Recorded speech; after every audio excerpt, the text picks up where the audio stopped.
morning, friends, and welcome to the very first podcast episode of Seams Fabricated. I'm your host, Lily, and I will be picking apart every aspect of the fashion industry and delving into some of history's most influential clothing.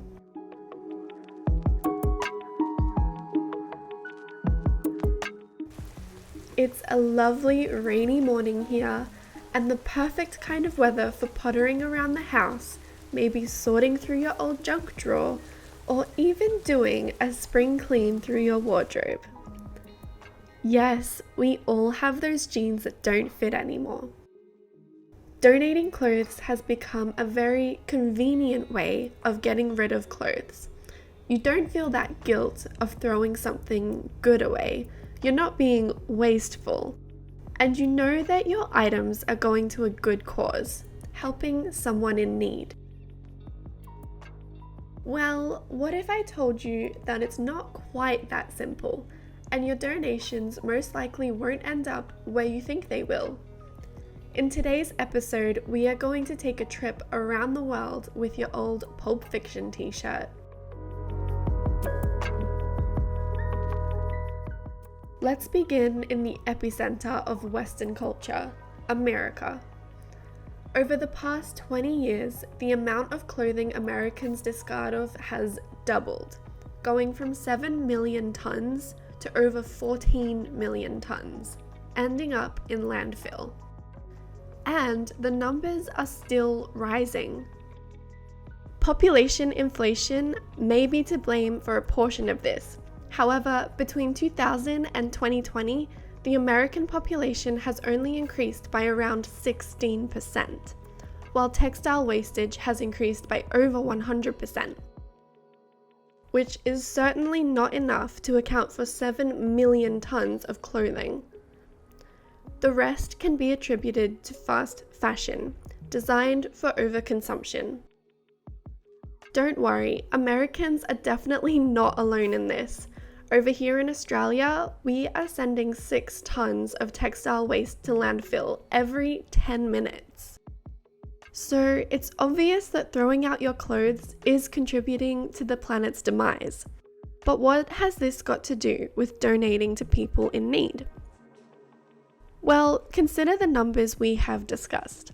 I think it's safe to say that the world has enough unwanted clothing. Unfortunately, the fashion industry keeps pumping more into the system that is clearly overloaded already. For an example, 5 minutes down the road from me is a clothing donation bin. And every time I drive past, it is piled up with bags and bags of clothes for donation. So much so that people have started piling it up next to the bins and into the car park.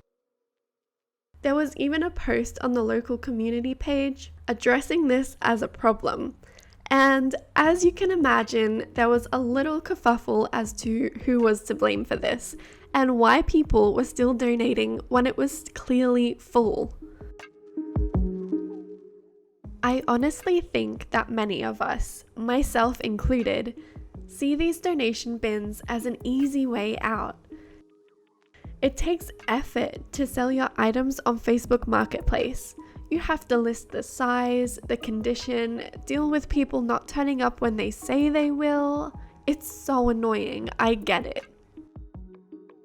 It's also hard to justify spending $30 on a shirt you wore just once, and then just throw it away. That is so wasteful.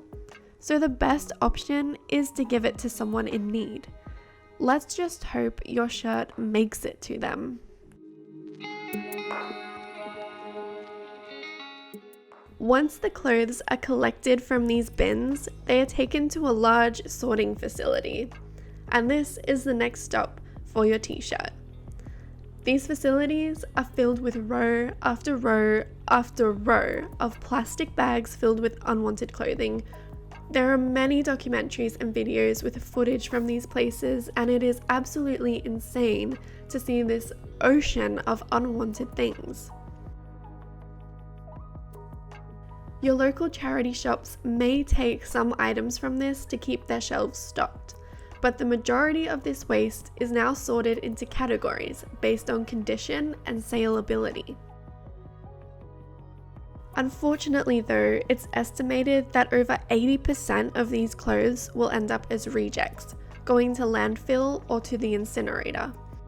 And sadly, this would most likely be the end of your donated t-shirt.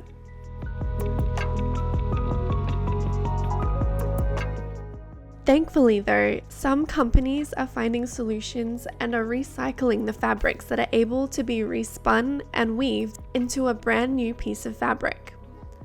The challenge with this is that most clothing now is made from blended fibers, a lot of cotton mixed with elastane to create a comfortable fit. But it is impossible to recycle. Other facilities are using salvageable pieces for cutting into rags that are bundled together and sold in bulk. Some remaining fabrics that can't be used in these ways are pressed into reclaimed fiber panels and are often used for heat insulation and cushioning, commonly applied in vehicles. These processes are a huge step in the right direction, though they can be taxing on water usage and other facilities. I will be digging deep into the topics of recycled fabric and fibers in a future episode, so make sure you stay tuned for that one. For now, let's continue our journey across the world as we leave the sorting facility. The local charity shops are now fully stocked, a small amount of fabric has been recycled, and the majority has been taken to landfill. In fact, let me just throw one more statistic at you. 84% of textiles globally end up incinerated or in landfill, which, shockingly enough, is one garbage truck full every second. The good news is that after the processing has been done, there is still ample amount of donations to be given to those in need. The shipping costs to third world countries are quite high, and so the sorting facility sells the remaining stock to a third-party buyer that will now package and ship the stock to a country in need. For a price, of course. After all, the sale of secondhand clothing to international countries is a $3.7 billion industry. To give you an idea of how much is being shipped overseas, 351 million kilograms of clothing is traded per year from Britain alone. Let me make this clear. These clothes are not donated, they are traded. These countries are paying money for our overflow of resources. Some of these countries include Ghana, Pakistan, and Ukraine. This business structure has been enforced long before sustainability became an issue or a trend.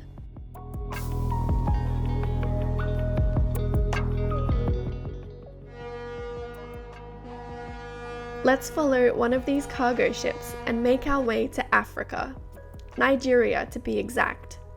The marketplaces are full of life and colour, bustling with sweaty people in the heat. There are hundreds of stalls all lined up to sell food and clothing. Our second-hand clothing. In many parts of Africa, the locals have many names for the clothing stalls. Two of my favourites include the Clothes of the Dead Whites and the Clothing of Calamity. It's eerie how true that name has turned out to be. For most living in third world conditions, these clothes are both a blessing and a curse. Many stall holders make a living off selling the imported second-hand clothes.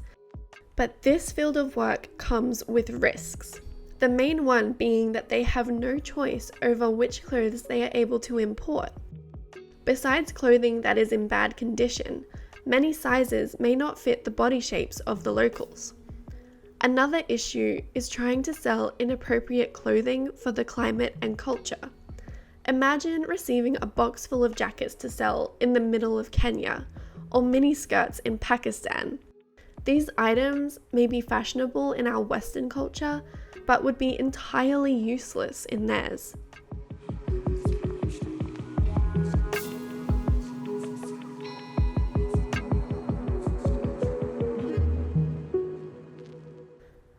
Donated underwear also raises risks and eyebrows. I honestly didn't know this was an actual thing until I watched an episode of Extreme Cheapskates, where a woman tried on secondhand underwear in a charity store. Gross. We know the dangers and ickiness of this, but in many foreign lands, they don't or can't afford any other option. Thankfully, some countries like Zimbabwe have put a ban on buying and selling used knickers. The goal was to improve hygiene and support struggling local textile industries. A good plan on the whole, but with around 90% of the country without employment, who will be able to afford new underwear? This leads us with the next issue of providing these countries with cheap secondhand clothing. It leaves a hole in their own economy. With so many cheap items readily available, no one is going to pay for new clothes made locally. These countries struggle to manufacture their own clothing. Being a dressmaker, I would definitely be out of a job.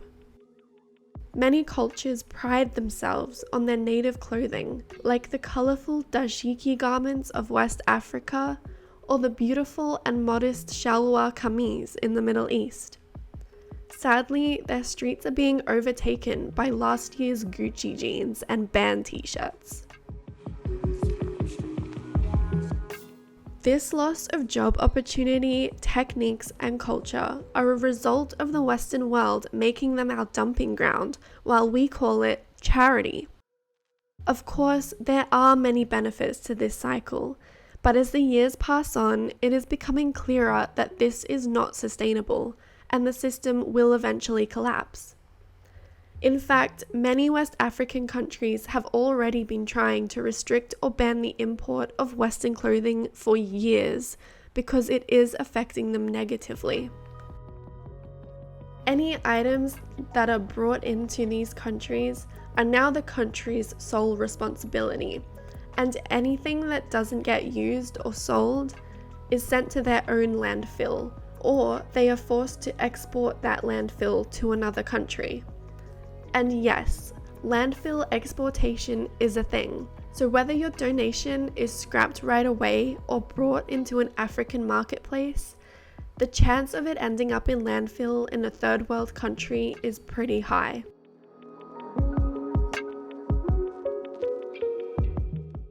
I understand that this episode focused on the negative side of donation, and my goal is not to discourage anyone from donating, because there is still a small chance that someone in need will end up with your item. But I also think that we need to work towards something more sustainable, and a great place to start is to be mindful of what you buy in the first place. Before I end this episode, I want to share a really cute story I found while I was doing this research. Daniel, a Colombian student, has donated a bag that was given out at a school orientation day. It had his name and city on the label. Once donated, it ended up traveling to where a man purchased it for about $12 from a store in North Africa. The man found Daniel on Facebook and sent a photo of the bag with the label. Imagine being this Colombian student and having this man from North Africa end up with your school bag.